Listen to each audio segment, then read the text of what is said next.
उत्तर प्रदेश के मुख्यमंत्री योगी आदित्यनाथ ने मुजफ्फरनगर की मीरापुर विधानसभा क्षेत्र में जनसभा को संबोधित करते हुए अनुच्छेद 370 का जिक्र किया। इसके साथ ही कांग्रेस और समाजवादी पार्टी को चुप्पी पर घेरने की कोशिश की। सीएम योगी ने कहा कि आपने हाल ही में जम्मू कश्मीर विधानसभा में पारित प्रस्ताव देखा होगा, जिसमें उन्होंने कहा कि वे अनुच्छेद 370 को पुनः लागू करेंगे। इसका मतलब है कि जिस आतंकवाद की जड़ अनुच्छेद 370 है, जिसे 5 अगस्त 2019 को प्रधानमंत्री मोदी ने हमेशा के लिए समाप्त कर दिया, कांग्रेस और समाजवादी पार्टी को अपनी स्थिति स्पष्ट करनी चाहिए और जम्मू कश्मीर विधानसभा के इस प्रस्ताव पर बोलना चाहिए। सीएम योगी ने सवाल किया कि विपक्ष इस पर चुप क्यों है। फिलिस्तीन के नाम पर आंसू बहाने वाले लोग, पाकिस्तान के नाम पर आंसू बहाने वाले लोग जम्मू कश्मीर के मुद्दे पर मौन क्यों हैं?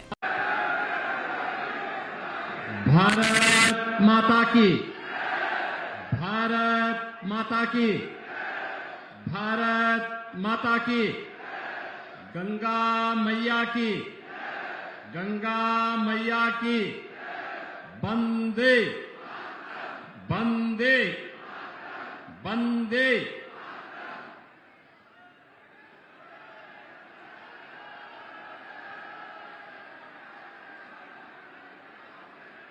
राष्ट्रीय लोकदल के अध्यक्ष और केंद्रीय मंत्री माननीय श्री जयंत चौधरी जी, उत्तर प्रदेश सरकार में मंत्रिमंडल के मेरे सहयोगी श्री अनिल कुमार जी, श्री कपिल देव अग्रवाल जी, श्री सोमेंद्र तोमर जी, श्री केपी मलिक जी, माननीय सांसद श्री चंदन चौहान जी, श्री राजकुमार सांगवान जी, भारतीय जनता पार्टी के प्रदेश के महामंत्री और विधान परिषद सदस्य श्री सुभाष यदुवंशी, क्षेत्रीय अध्यक्ष श्री सत्येंद्र सिसोदिया जी, जिलाध्यक्ष सुधीर सैनी जी, राष्ट्रीय लोकदल के जिला के अध्यक्ष श्री संदीप मलिक जी, क्षेत्रीय अध्यक्ष योगेंद्र सिंह जी, पूर्व केंद्रीय मंत्री श्री संजीव बालियान जी, मंच पर उपस्थित भारतीय जनता पार्टी राष्ट्रीय लोकदल से जुड़े हुए हमारे सभी माननीय जनप्रतिनिधिगण, पदाधिकारीगण और लोकप्रिय प्रत्याशी, एनडीए की लोकप्रिय प्रत्याशी श्रीमती मिथिलेश पाल जी का समर्थन करने के लिए उपस्थित मीरापुर के मेरे सभी बहनों और भाइयों, सूर्य षष्ठी और दीपावली के उपरांत अब कार्तिक पूर्णिमा के स्नान की बारी आई है। गंगा मैया को कोटि कोटि नमन करते हुए भागवत भूमि सुख तीर्थ की इस पावन धरा को नमन करते हुए मैं आप सबका हृदय से अभिनंदन करता हूं, आपका स्वागत करता हूं। बहनों और भाइयों, कितना पुराना इतिहास है मां गंगा का। इस धरती माता के साथ हमारे इतिहास को जोड़ता है। विगत 5000 वर्षों से सुख तीर्थ, जिसे हम शुक्रताल के रूप में जानते हैं, दुनिया का कोई भी भागवतकार कथा व्यास बनने की विशेषज्ञता का पहला प्रमाण होता है कि इस पावन सुख तीर्थ में आकर के अपनी भागवत कथा का वाचन करे, और जब यहां वाचन कर लेगा तभी वह एक कथा व्यास के रूप में भागवतकार कहलाया जाएगा। 5000 वर्ष पहले महाराज परीक्षित को इसी पावन भूमि पर महाराज सुखदेव ने इस पावन कथा को सुनाया था। मुक्ति प्रदान करने वाली ये पावन कथा 5000 वर्ष से कोटि कोटि मानवों का, सनातन धर्मावलंबियों की मुक्ति का मार्ग प्रशस्त करते हुए उन्हें जीवन पथ पर आगे बढ़ने के लिए प्रेरित कर रहा है। और इस पुण्य क्षेत्र में कार्तिक पूर्णिमा का स्नान सुख तीर्थ में, गढ़मुक्तेश्वर में, मां गंगा के आंचल में जहां कहीं भी जगह मिलेगी हर श्रद्धालु जाकर के स्नान करेगा। लेकिन बहनों और भाइयों, आपका पर्व और त्योहार आता है और पीड़ा होती है समाजवादी पार्टी को कि ये पर्व और त्योहार कैसे सुख और शांति से मना देंगे। आपने देखा होगा भारत निर्वाचन आयोग ने 13 नवंबर को चुनाव की तिथि घोषित की थी। सभी राजनीतिक दलों ने जनता जनार्दन की सुविधा और आस्था को सम्मान करते हुए चुनाव आयोग से अनुरोध किया था कि ये चुनाव की तिथि आगे बढ़ा दी जाए, क्योंकि 11 नवंबर से ही हमारा पश्चिमी उत्तर प्रदेश, मुजफ्फरनगर, शामली, गाजियाबाद, मुरादाबाद, संभल, अमरोहा और आसपास के क्षेत्र के श्रद्धालु गंगा स्नान करने के लिए सुख तीर्थ पर या फिर गढ़मुक्तेश्वर में या टिकरी में जाकर के वहां रात्रि निवास करते हैं, वहां प्रवास करते हैं, कुछ घंटे मां गंगा के आंचल में व्यतीत करते हैं। उनकी आस्था का सम्मान हो। हम आभारी हैं भारत निर्वाचन आयोग के कि उन्होंने जन आस्था का सम्मान दिया, लेकिन समाजवादी पार्टी ने इस फैसले का विरोध किया। ये समाजवादी पार्टी पूरी तरह एक्सपोज हो चुकी है। पहले तो सपा और कांग्रेस में एक प्रकार का तलाक सा हो गया है, दोनों ने छोड़ दिया है। दोनों में फिर से वही खटपट शुरू हो गई है, क्योंकि लोकसभा चुनाव में इन्होंने आपके बीच में कहा था खटाखट खटाखट। एक खटाखट का लाभ मिला क्या किसी को? मिला क्या इनके खटाखट का लाभ? बहनों और भाइयों, अब दोनों में खटपट शुरू हो गई और उसी की तैयारी है, उसी का आह्वान करने के लिए आज हम आए हैं। उन्होंने खटाखट के नाम पर आपको बहकाया, जनता जनार्दन को गुमराह किया, गलत मार्ग पर ले जाने का कुत्सित प्रयास किया। अवसर है अब इस समाजवादी पार्टी का सफाचट करने का। याद करिए, ये वही समाजवादी पार्टी है और इनके प्रत्याशी मुजफ्फरनगर दंगे का सरगना भी तो है। बहनों और भाइयों, हथियारों का जखीरा बरामद हुआ था और याद करिए, तब समाजवादी पार्टी की सरकार के मुखिया और आज के समाजवादी पार्टी के भी मुखिया उन दंगाइयों को अपने सरकारी आवास पे बुला करके सम्मानित कर रहे थे। बहनों और भाइयों,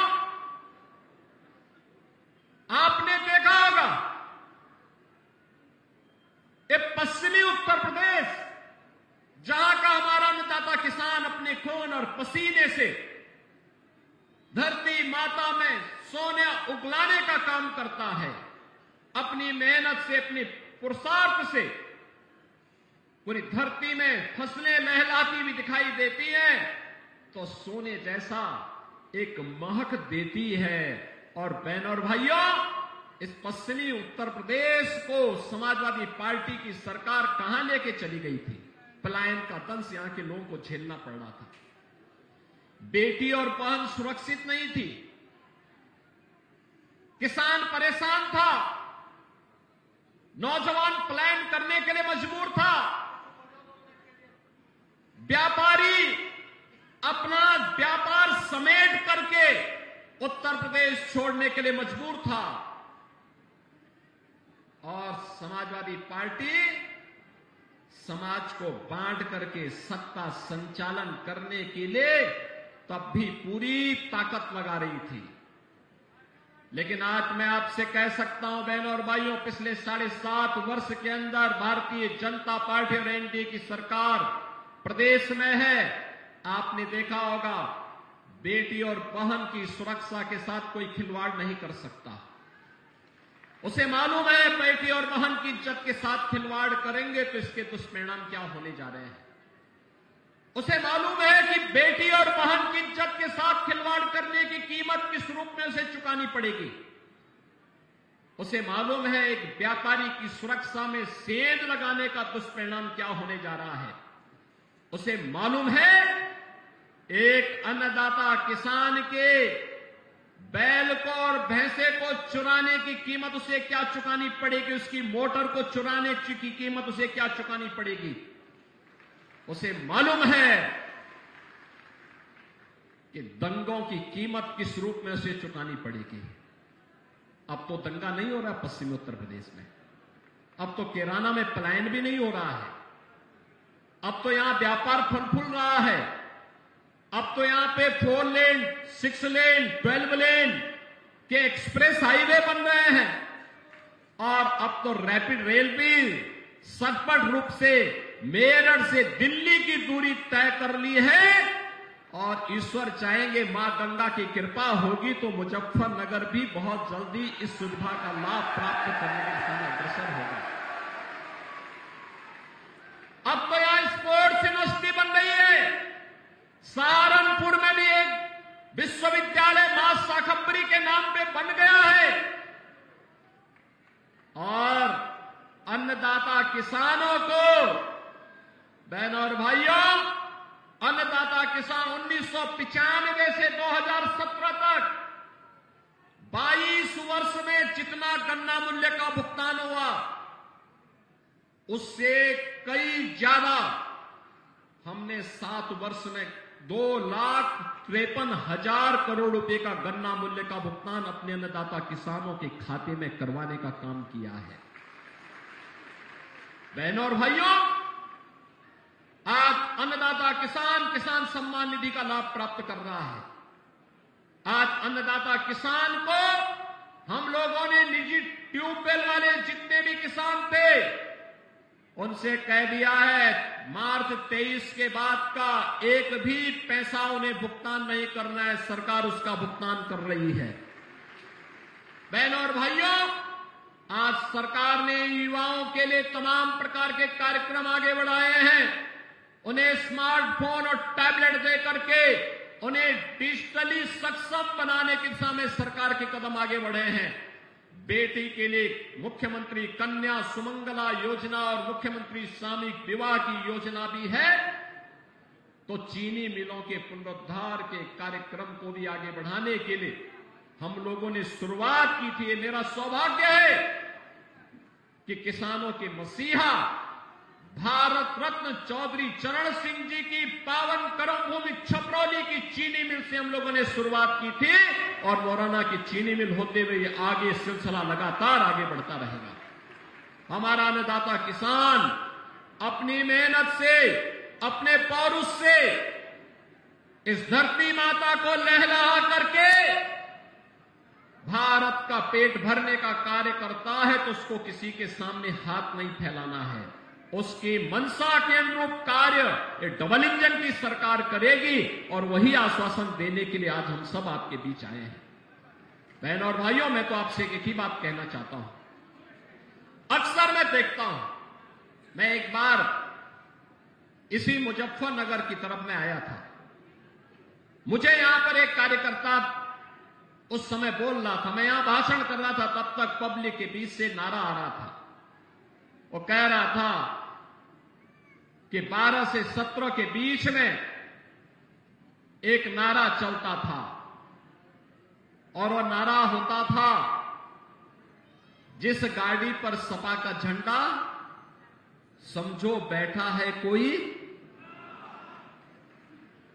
और बहनों और भाइयों, आज मैं कह सकता हूं कि जहां दिखे सपाई वहां बिटिया घबराई। आपने देखा होगा उनके कारनामों को। अयोध्या में नजारा आपने देखा होगा, कन्नौज में देखा होगा।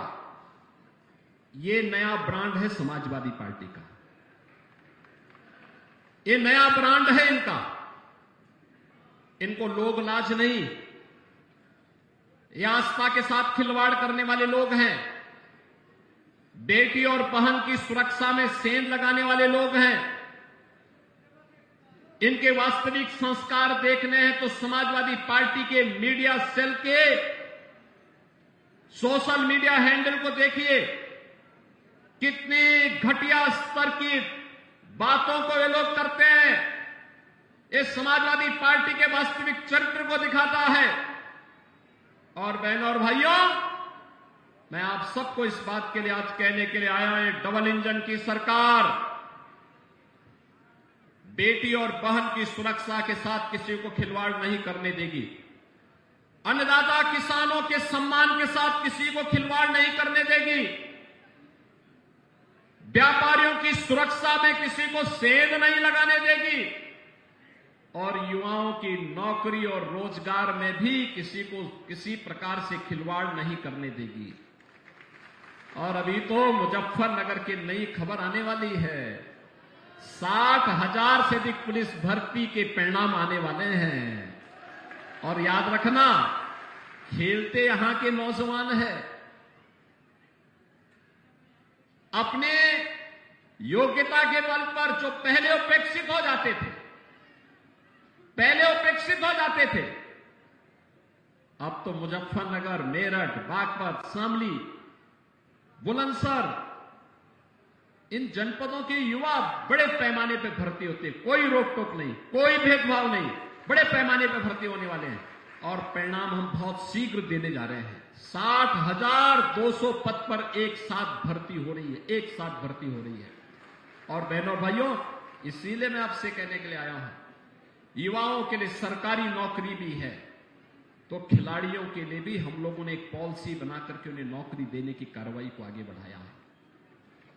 अब यहां का खिलाड़ी जो ओलंपिक में, एशियन गेम्स में, कॉमनवेल्थ में, वर्ल्ड चैंपियनशिप में मेडल जीतता है देश के लिए, उत्तर प्रदेश सरकार पैसा भी देती है और साथ साथ नौकरी भी देती है। प्रीतिपाल की चर्चा यहां पर जेएनसी कर रहे थे। बहनों और भाइयों, मैं स्वयं इन खिलाड़ियों को मैंने लखनऊ में आमंत्रित किया था और लखनऊ में आमंत्रित करके उन्हें सम्मानित किया था, धनराशि भी दी थी। और मैंने कहा था, पॉलिसी के अंतर्गत आवेदन करिए, आपको नौकरी की गारंटी ये सरकार देगी, क्योंकि आपकी सरकार है। ये उपचुनाव उसी परसेप्शन को ठीक करने के लिए आपके बीच हम लोग आए हैं। हम इसीलिए आपके बीच में आए हैं। देश के अंदर मैसेज साफ होना चाहिए, संदेश साफ होना चाहिए, स्पष्ट होना चाहिए। हमें गुंडे और दंगाई नहीं चाहिए, हमें अराजक तत्व नहीं चाहिए, विकास के बैरियर को हटाने वाले लोग चाहिए, किसानों का सम्मान करने वाले लोग चाहिए, व्यापारियों की सुरक्षा देने वाले, बेटी और बहन का सम्मान करने वाले लोग चाहिए। और केवल एनडीए की, भारतीय जनता पार्टी नेतृत्व की, भाजपा और आरएलडी की सरकार ये गारंटी आपको देने के लिए आज आपके बीच में आई है, आपसे कहने के लिए आई है, यह कार्य केवल यही करेंगे। केवल और केवल डबल इंजन की भारतीय जनता पार्टी नेतृत्व की एनडीए सरकार इस कार्य को कर सकती है, क्योंकि हमारे आदर्श, हमारे आदर्श चौधरी चरण सिंह जी हैं। हमारे आदर्श धन सिंह कोतवाल जैसे महान क्रांतिकारी हैं। हमारे आदर्श वे महापुरुष हैं जिनका सब कुछ मातृभूमि के लिए समर्पण भाव के साथ बलिदान के लिए समर्पित हुआ है। हमारे आदर्श भारत माता का वह लाल है जो अपने आप को भारत की सीमाओं की सुरक्षा करते करते अपने आप को बलिदान कर रहा है।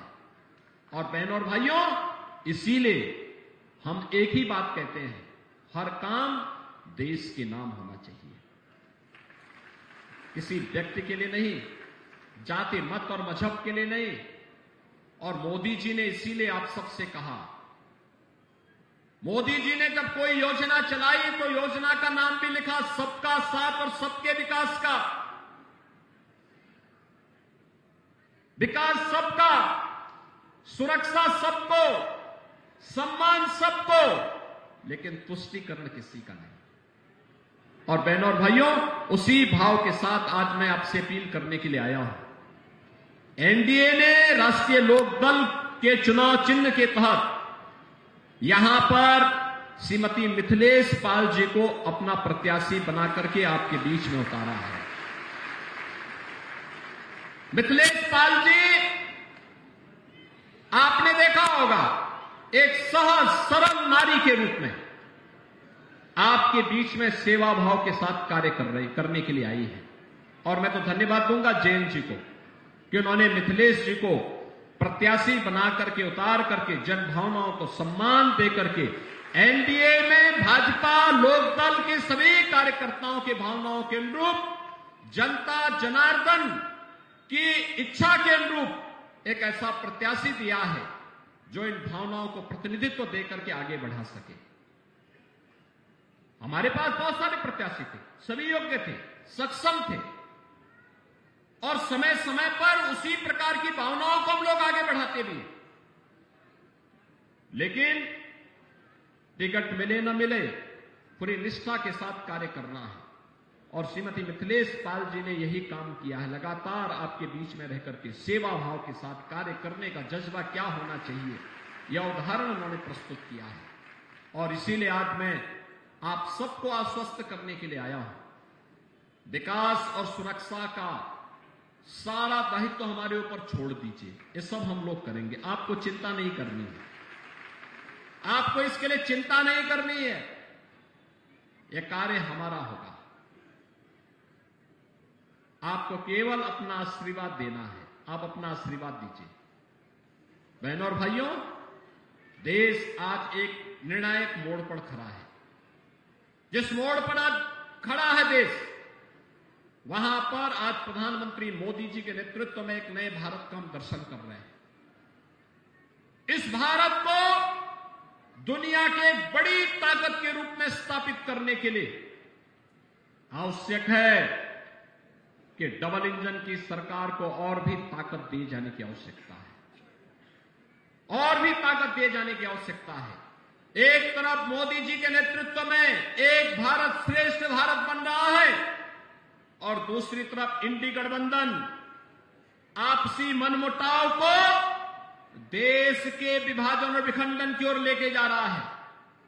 आपने हाल ही में जम्मू कश्मीर विधानसभा के अंदर उस प्रस्ताव को देखा होगा जिसमें उन्होंने कहा है कि हम कश्मीर के अंदर धारा 370 को फिर से बहाल करेंगे। यानी आतंकवाद की जड़ जो धारा 370 है, जिसे 5 अगस्त 2019 को प्रधानमंत्री मोदी जी ने हमेशा के लिए समाप्त कर दिया है।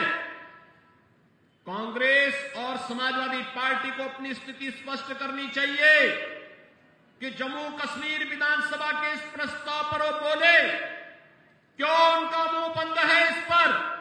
ये फिलिस्तीन के नाम पर आंसू बहाने वाले लोग, पाकिस्तान के नाम पर आंसू बहाने वाले लोग जम्मू कश्मीर के मुद्दे पर मौन क्यों बने बैठे हैं? ये देश की एकता और अखंडता को चुनौती देने वाली स्थिति है, और कोई भी भारतीय राष्ट्र की एकता और अखंडता को कतई पर किसी प्रकार की चोट को स्वीकार नहीं करेगा। और बहनों और भाइयों, उसी का आह्वान करने के लिए मैं आपसे अपील करने के लिए आया हूं। ये समाजवादी पार्टी हो या कांग्रेस, ये राष्ट्रीय एकता और अखंडता के साथ खिलवाड़ कर रही है अपने राजनीतिक स्वार्थों के लिए। इन्होंने झूठ बोल करके लोकसभा चुनाव में जनता जनार्दन को गुमराह करने का काम किया था। उस समय इन्होंने अनर्गल प्रलाप किए थे। बाबा साहब भीमराव अंबेडकर जी के बारे में, संविधान के बारे में झूठ बोल करके जनता को गुमराह करने का कुत्सित कार्य किया था। लेकिन अब तो आपके पास सब कुछ स्पष्ट हो चुका है कि कांग्रेस और समाजवादी पार्टी झूठ बोल करके जनता को गुमराह करके एक और संविधान के बारे में, आरक्षण के बारे में गुमराह कर रही थी, दूसरी तरफ खटाखट योजना से लोगों को बहका भी रही थी।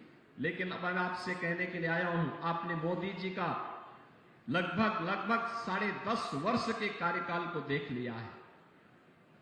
बाबा साहब भीमराव अंबेडकर के पंच तीर्थ बनाने का काम मोदी जी ने किया है।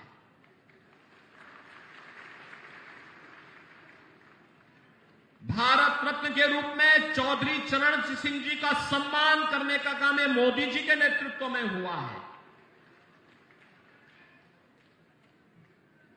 जबकि यह कार्य 1980 में होना चाहिए था, 1985 में होना चाहिए था, 1990 में होना चाहिए था। लेकिन एक लंबे कालखंड के बाद यह समय लगा जब किसानों को सम्मान मिला है और चौधरी साहब को भारत रत्न से सम्मानित किया है प्रधानमंत्री मोदी जी ने। बहनों और भाइयों, 1857 के प्रथम स्वातंत्र समर के दौरान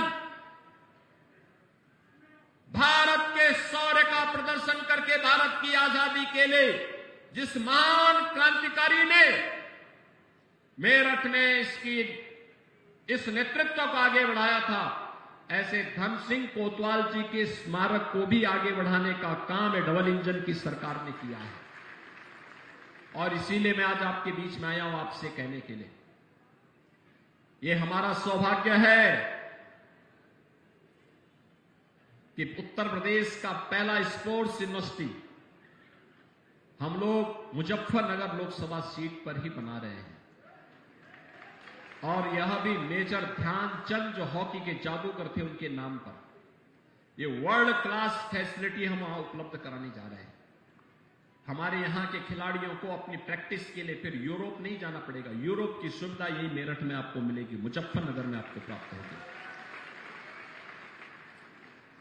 वन डिस्ट्रिक्ट वन प्रोडक्ट में स्पोर्ट्स के हब के रूप में मेरठ उभरा है। जो मुजफ्फरनगर दंगों की आंच को झेलते झेलते झुलस रहा था, आज हमें प्रसन्नता होती है कि मुजफ्फरनगर अपने गन्ने की मिठास को दुनिया के अंदर पहुंचाने का काम कर रहा है। और उसी आह्वान के साथ आज हम सब आपके बीच आए हैं आपसे कहने के लिए कि बहनों और भाइयों, 20 नवंबर को चुनाव है, 20 नवंबर को चुनाव है। हमें चूकना नहीं है, चूकना नहीं है, अफवाहों के पीछे भी नहीं पड़ना है। 2013 के मुजफ्फरनगर के दंगों को अवश्य स्मरण करके रखना है। दंगा के सरगनाओं को सबक सिखाने के लिए और उनके बारूद पर पानी डालने के लिए हैंडपंप लेकर के मिथिलेश जी आई हैं। उस समय हथियारों के जखीरे इनके यहां बरामद हुए थे। हथियारों के उस जखीरे को तो हम तबाह करने ही वाले हैं, लेकिन उस बारूद के ढेर में पहले पानी हैंडपंप का पड़ेगा और उसको पूरी तरह समाप्त करने के साथ ही यहां पर डबल इंजन सरकार के लिए सहयोग करने के लिए श्रीमती मिथिलेश पाल को चुनाव विजयी बना करके भेजना है। बना के जिता के भेजेंगे, मिथिलेश जी को विजयी बना के भेजेंगे। मीरापुर के घर घर तक इस संदेश को लेके जाएंगे। भाजपा और आरएलडी के सभी कार्यकर्ता घर घर जाकर के जनता जनार्दन से अपील करेंगे, बताएंगे ना कि सुरक्षा और सम्मान के लिए, विकास और विरासत के लिए। हर न्यूज अपडेट के लिए डिस्क्रिप्शन बॉक्स में दिए हुए लिंक से ज्वाइन करें रॉयल बुलेटिन का व्हाट्सएप ग्रुप और पाएं हर खबर सबसे पहले अपने व्हाट्सएप पर। अपने आसपास की खबरों के लिए सब्सक्राइब करें रॉयल बुलेटिन और इस वीडियो पर कमेंट के जरिए अपनी राय देना ना भूलें।